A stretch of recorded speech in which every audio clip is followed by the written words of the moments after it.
Hi everyone, this is a mini review of the Birdqueen tarot deck. I call my reviews or reveal mini reviews because it's between a reveal and a review. I can't quite make up my mind. It's more than just a reveal, but it's not quite a review in a way that I have seen reviews defined, at least in the tarot and oracle deck review videos that I've seen so far. I don't go into how it reads for me, how a deck reads for me. I go into cardstock, tactile quality, visual quality, and all the aesthetic aspect of a deck and how I feel about them, how I feel they're connected to the tarot infrastructure as I understand them to be, how an oracle works in terms of the images and the messages and all that, but I don't quite get into how it reads because I think I am not yet qualified, or I don't feel qualified just yet to share what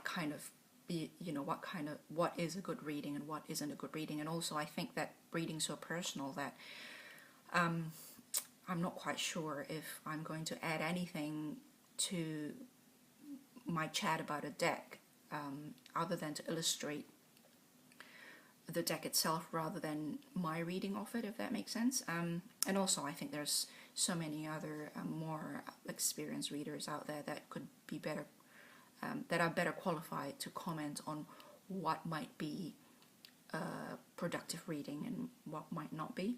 So in any case, I came across this deck by accident. I've seen the majors and I really love them, all 22 of them, which is this one here.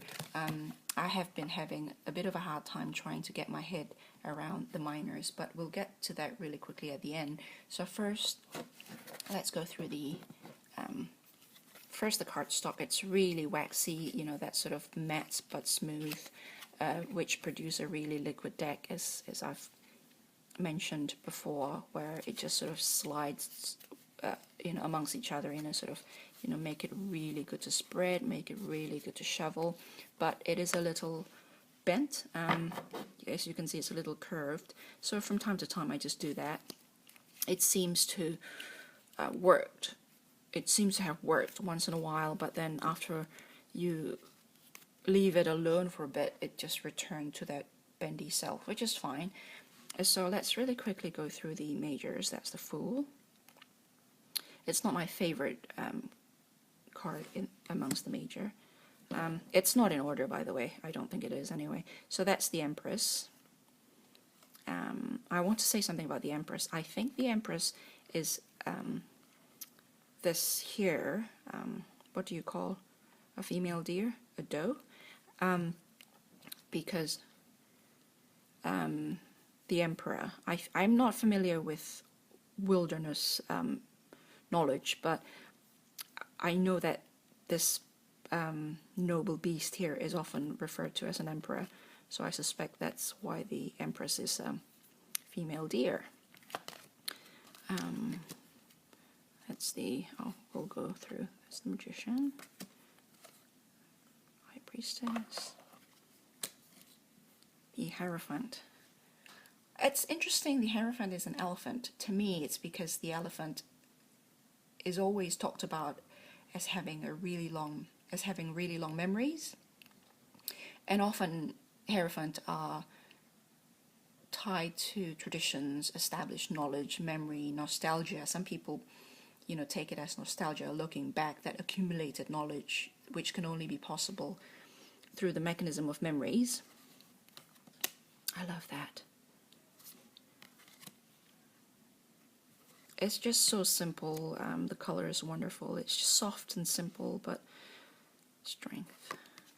The Hermit Crab. The Wheel of Fortune is the cycle of life, appropriately. Justice. That's an interesting one. Yeah, that sense of balance, I guess, with the two birds and that. I'm not quite sure about that, but I do get the sense. I do get what she's trying to communicate. The Hangman is a monkey. I think that's a monkey. It's interesting, isn't it, that the monkey is comfortable in that position. It is upside down, but it is equipped to be in that position comfortably for a very long time. You won't have a headache, I don't think. So that's an interesting take on that. This is one of my favorite cards. I'm going to just move the iPad a little bit because, excuse me, I am so sorry. Okay.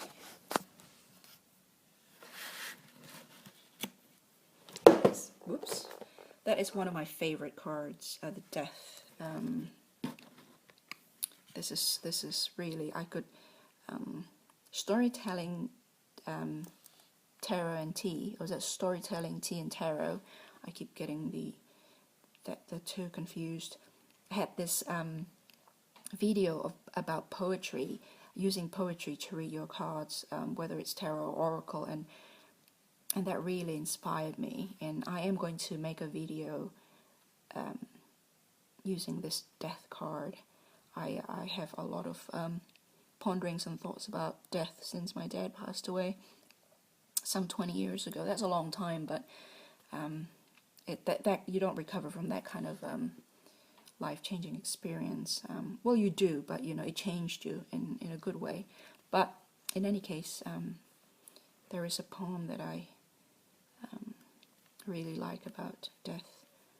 And you see it's done. I mean, that tree is not going to grow again, and then coming out of that is a completely different plant, I think. Again, I'm not very well versed in botany, but it feels like it's a different plant coming out of that, just emerging, blooming.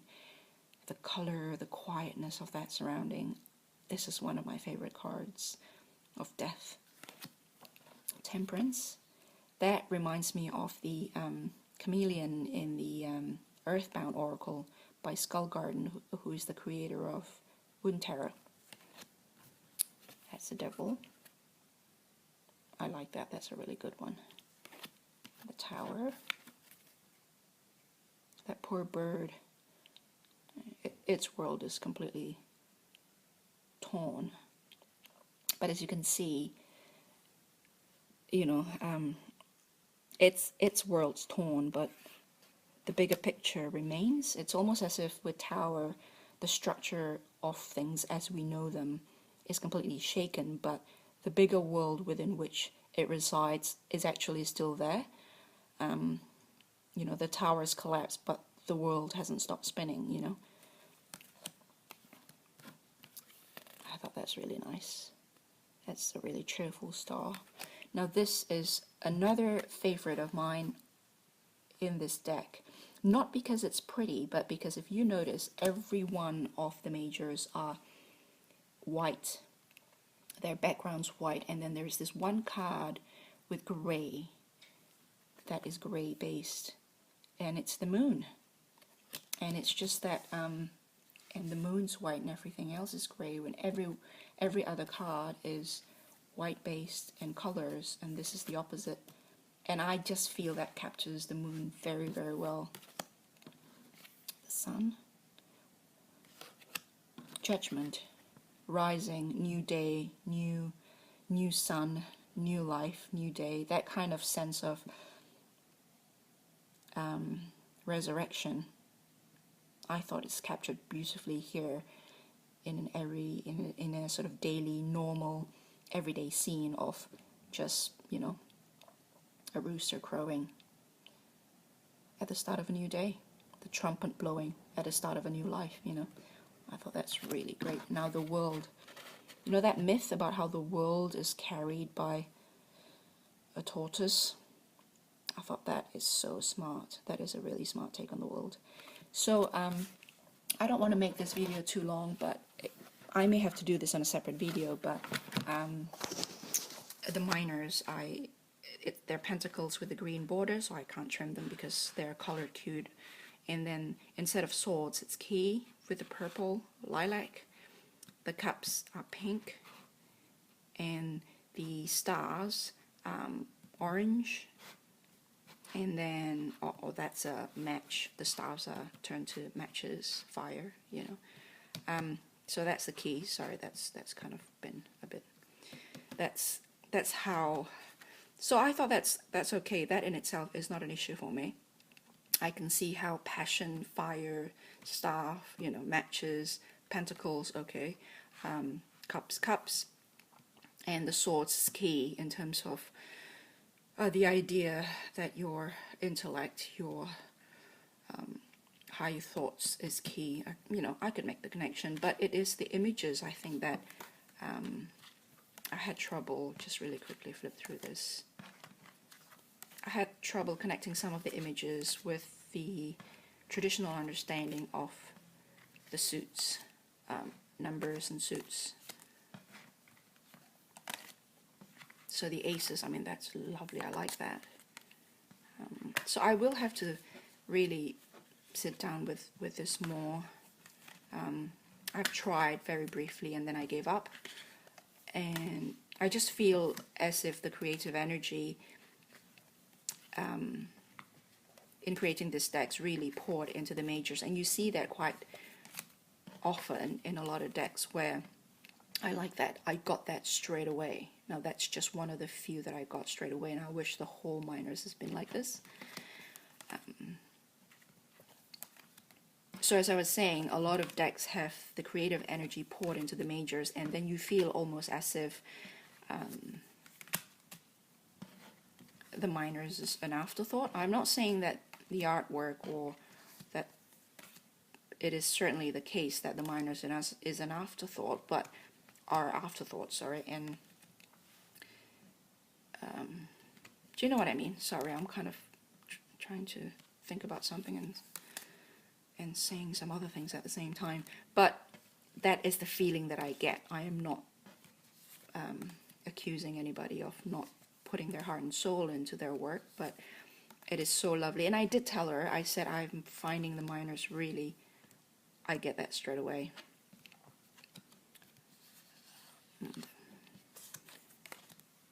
I find the minors quite hard to use. I did tell her, and she was very, very nice about it. Some people think that if you don't have something nice to say, you shouldn't say it, but I also believe that if you believe in an artist, which I do because of the majors, I think you owe it to them to say something. Noting that it is just the opinion of one person, you know, it's just me. Other people could probably get this straight away and thought it's just great. Oh, look at that. I like that. That is one of the cards that I got straight away. But others I just couldn't. I just didn't quite get how, you know. So I'm going to try again. And that's it. So it's highly recommended. I will have to leave the minors to your own judgment. The jury is still out for me, but the major is just an absolute pleasure to work with. You don't have to read any handbook or anything. You look at the images. It is self-explanatory. It hit you right in the gut, and it's lovely to look at. All in all, really, really good sets of majors, and it's worth a try. Thumbs up for the majors. Jury's still out on the minors. Thanks for watching. Bye.